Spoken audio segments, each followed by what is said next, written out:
Joyce Lukasik is charged with ordering the 1980 execution-style slayings of Patrick Redmond and his mother-in-law, Helen Phelps. Marilyn, I ask you to look around the courtroom. Tell me if you see anybody in the courtroom who shot your husband, your mother, and yourself and slit your husband's throat. Do you see anybody in the court who participated in that? She goes, yes, I do. She was within 7 feet from the table and she pointed her finger at Bracey and she goes, he's right there. That jury came back with a verdict of death in 15 minutes. This is True Crime Arizona, an Arizona's Family Originals podcast.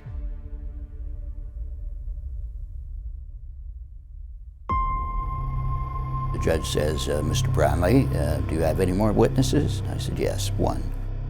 We call Marilyn Redmond to the stand. Marilyn Redmond, the lone survivor, is about to testify against former police officer Edward McCall and the alleged coordinator of her family's execution, Robert Cruz. Marilyn was not about to stay quiet. Attorneys Joe Brownlee and Greg Owen are about to be blown away by her demeanor.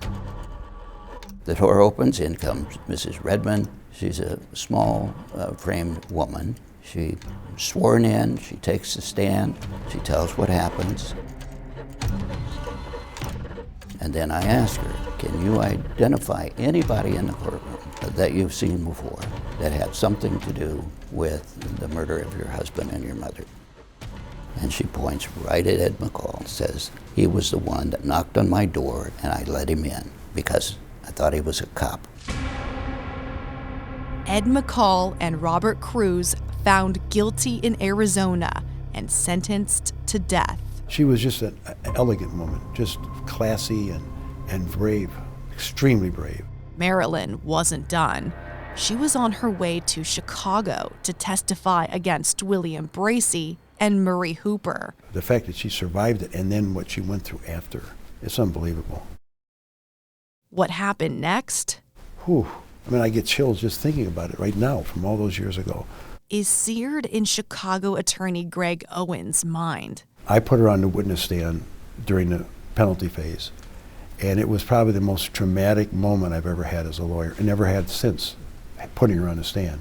She was about 5'2", 5'3", maybe 100 pounds, very diminutive, soft-spoken, and she got on the witness stand, and jury's there, courtroom was packed, you couldn't fit a person in it.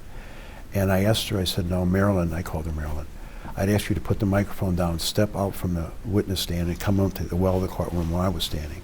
And I said, no, Marilyn, I ask you to look around the courtroom and tell me if you see anybody in the courtroom who shot your husband, your mother, and yourself and slit your husband's throat. Do you see anybody in the court who participated in that? She goes, yes, I do. She walked maybe 10 feet. She was within 7 feet from the table and she pointed her finger at Bracey and she goes, he's right there.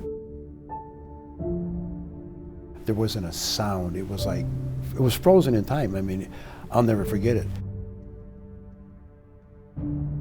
Murray Hooper and William Bracey were both African American. That jury came back with a verdict of death in 15 minutes. It was the fastest verdict in the history of Illinois for the death penalty. Everyone involved in the murders of Pat Redmond, Helen Phelps, and the attempted murder of Marilyn Redmond would now all be put to death themselves. The end. Just kidding. The thing is, that should have been the end of this story. And frankly, when I started my research into this case, I thought that was going to be the end, other than waiting on the actual executions of those men. Basically, everything you think you know and understand about this case so far, throw it out. Corruption continues much deeper than it already has, and in a shocking twist of events, the beginning of the end starts with this. Joyce Lukasik is charged with ordering the 1980 execution-style slayings of Patrick Redmond and his mother-in-law, Helen Phelps. Wow, nobody saw this coming. Was Joyce Lukasik the true mastermind behind the attack? Prosecutors claim Lukasik ordered the murders because Redmond, who was a business partner of her husband, Ron Lukasik, turned down a business deal worth millions. What I didn't understand at first is how she would even have a connection to these hitmen. What turned authorities onto investigating her? How'd she even get tried in the first place? Because she was connected to Bobby Cruz, and from their perspective, she was a loose end. But They thought she was like a part of the plan? Well, Cruz threw her name around. I mean, he brought her up, not to us. I mean, other people heard about it. And so she got drawn into the thing as being one of the people that requested some assistance, so to speak. Turns out Joyce had a familial connection to Robert Cruz and his family back in Chicago. Who knew? So now Joyce is on trial for the murders too. And what does the defense attorney do? Try to pin it on her husband, Ron. He got $75,000 cash from the key man policy. What did Bracey say he was getting paid, or they were getting paid for their part in this? $50,000. Who was the only one that had access to that kind of money right after the death of Pat Redmond? The defense attorney said it had to be Ron, but Ron was never charged with any involvement in this entire case. Joyce Lukasik was convicted in the slayings too, at first. the jury found her guilty, and I don't think we ever went to sentencing. It was granted a new trial, and then others tried her. And then she was not convicted, right? Eventually? Correct. So first she was convicted, then she was not convicted. Just the same as Bobby Cruz. Right. The same as Bobby Cruz. Yep. This case was coming apart at the seams faster than anyone could keep up with. Now, Bobby Cruz was convicted, He was convicted. but that doesn't end up staying that way, right? Right. During the Cruz and McCall trial, Cruz's lawyer made a whole bunch of defense motions, and the judge denied them all. But because Cruz's lawyer stopped in the middle of the trial, his conviction was reversed, and Cruz was granted a new trial where he was found not guilty. So Bobby Cruz, who was unsuccessful in bringing the Chicago and Las Vegas Mafia to Arizona, that failed. But he was tried in Arizona at least twice, not convicted. So he's now free to run his mouth. And that's what he did. He kept talking about all his connections in Chicago and tried to huff and puff himself up to be a mafia-made guy. And then he disappeared.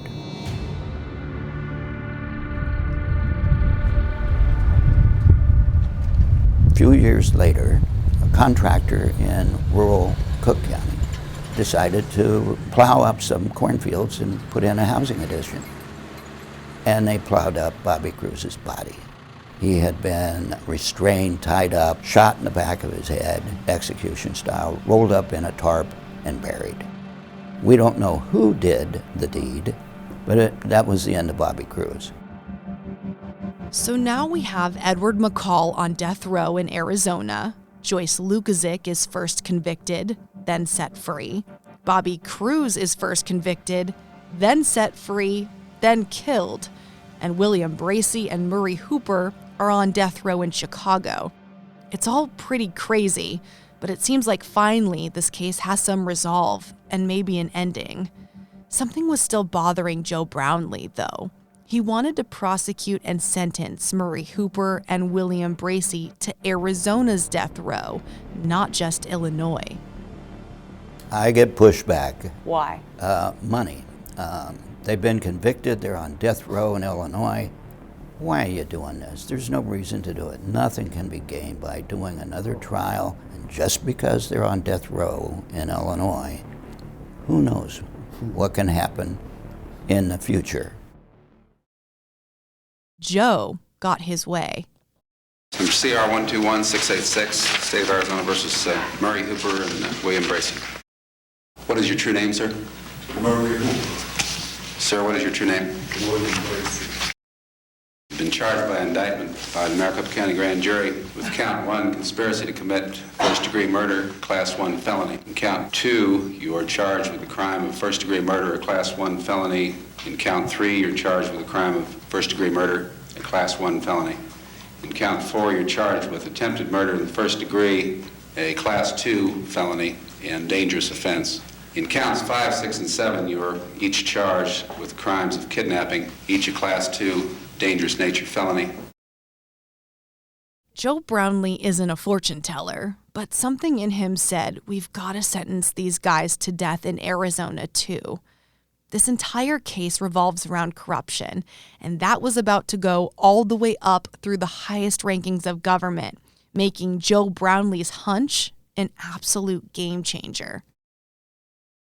Why did that become important, that they were sentenced to death in Arizona too? Because in 2003, the governor of Illinois at the time was George Ryan. He was on the verge of being indicted for bribery, among other things. So 2 days before he left office, because of all of these reasons today, I'm commuting the sentence of all death row inmates, 167 of them. he commuted the death sentences of everybody in Illinois, including Collins, Bracey, and Hooper, just because he thought he would maybe get a jury pool would be more favorable to him when he went to trial, because he had done this magnanimous act. That's really what happened. And so nobody got the death penalty. He let them all go. They got life, but not in Illinois. So they are only on death row because you followed That's it. through Yes. with an Arizona The only conviction. reason. Yep, yes, that's exactly right. Ironically, George Ryan was still indicted and still went to prison for 10 years. Nearly slipping through the cracks, Murray Hooper and William Bracey were sent to death row in Arizona almost 40 years ago.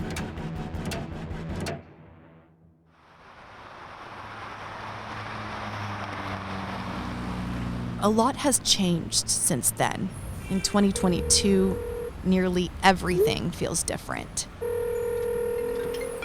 Joe Brownlee and Greg Owen hadn't seen each other in 4 decades until we sat down for the interview all together in Central Phoenix. Both of their law partners have since died. Lead detectives in the case have passed away. Ed McCall and William Bracey both died on death row before their executions could ever be carried out. 2 major players are still alive, though.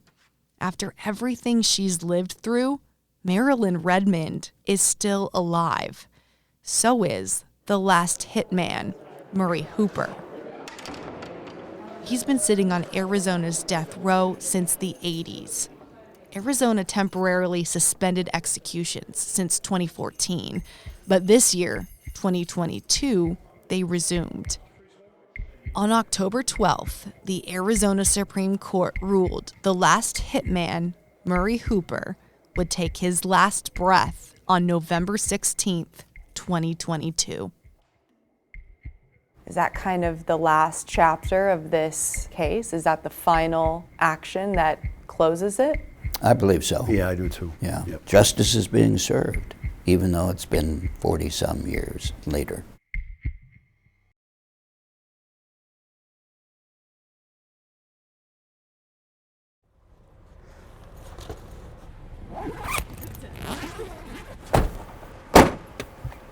It was still dark out when Sergio and I got to the station just before 6 a.m., an early wake-up call. Let's give you a beautiful look outside at 7 o'clock, and thanks for joining us. Good morning, Arizona.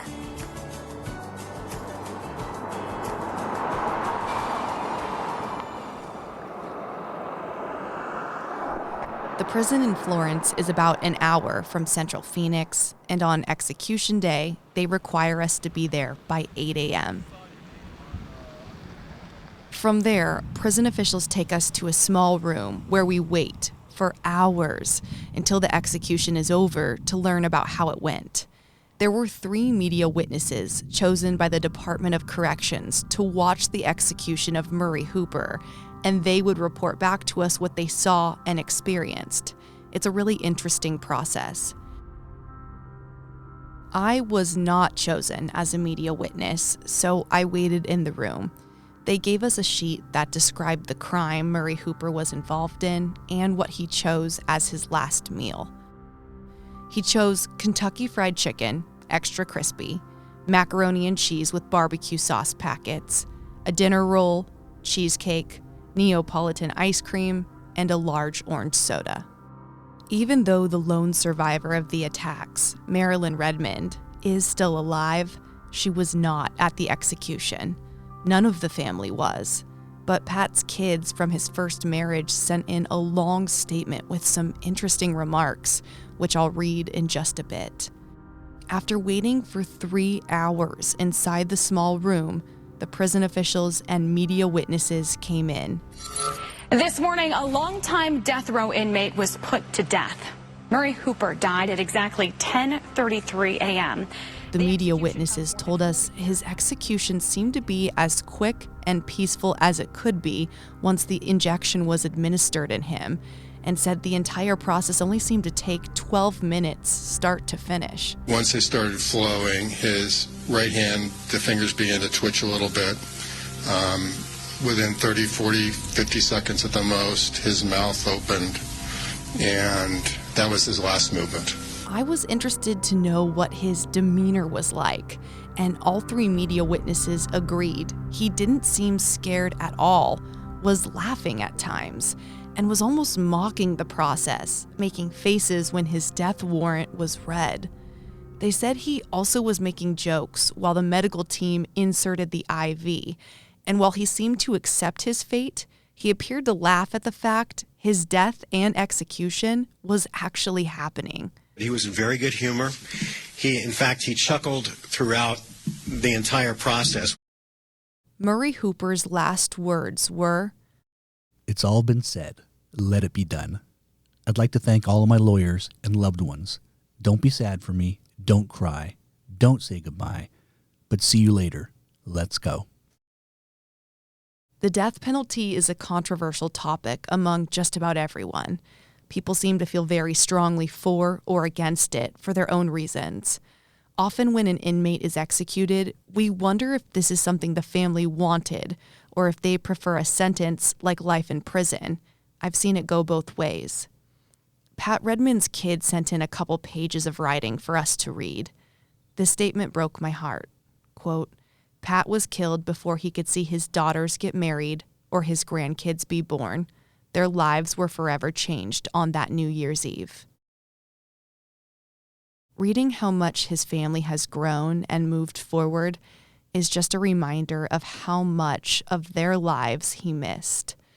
At the end of the Redmond family statement, it was clear they wanted to make a statement more than in favor of the death penalty. They said they opposed any mercy for Murray Hooper after he so gruesomely murdered their father, and ended their statement by saying, quote, "Just a shame that Hooper can't experience a death like that. He will get a nice, easy one, just like putting a dog down." More than 40 years after the horrible slayings of Pat Redmond and Helen Phelps, the final chapter has been written, and the story finally has an ending.